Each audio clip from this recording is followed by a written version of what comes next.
میرے نزدیک امام جلال الدین السیوطی رحمۃ اللہ علیہ کی الاتقان اور آپ کی دوسری کتب یہ بہت بڑی کرامت ہے. میرے نزدیک پیر میر علی شاہ صاحب کی کتب بہت بڑی کرامت ہے. میرے نزدیک پیر کرم شاہ صاحب کی لکھا ہوا قرآن مجید کا ترجمہ بہت بڑی کرامت ہے. میرے نزدیک تفسیر نعیمی مفتی احمد یار خان نعیمی رحمۃ اللہ علیہ ان کی یہ کتاب تفسیر نعیمی بہت بڑی ان کی کرامت ہے. یہ بات یاد رکھیے گا.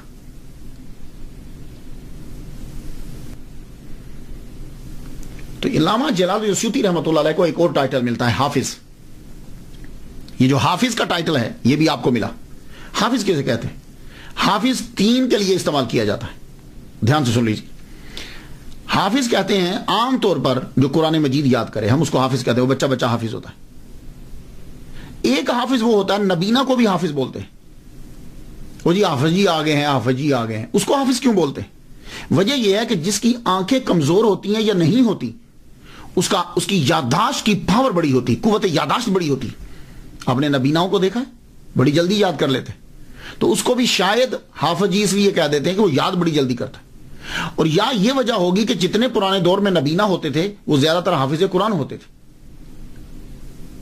اور جب گفتگو حدیث میں چلے گی تو کسی کو حدیث میں اگر حافظ کہیں گے تو یہ یاد رکھیے کہ حدیث کے شعبے میں حافظ اسے کہا جاتا ہے کہ جس کو 1,00,000 حدیثیں اسناد چین کے ساتھ یاد ہوں.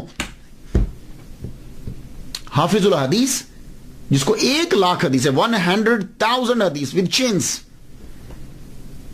اس کو. تو آپ کو 2,00,000 حدیثیں یاد تھی. اللہ اکبر جل شانہ. اور آج کل میں ایک طریقہ آپ کو بتا دوں بڑی چیزوں میں. انگریزوں میں نے پہلے دیکھا ہے ان کی بکس جب میں پڑھتا ہوں انگریزوں کی اسلام کے اوپر لکھی ہوئی. تو مسلمانوں کے اندر بھی میں نے بڑا طریقہ دیکھا. کسی کی ٹھکائی کرنی ہو نا یا کسی کی مخالفت کرنی ہو تو آج کل پتہ کیا طریقہ ہے؟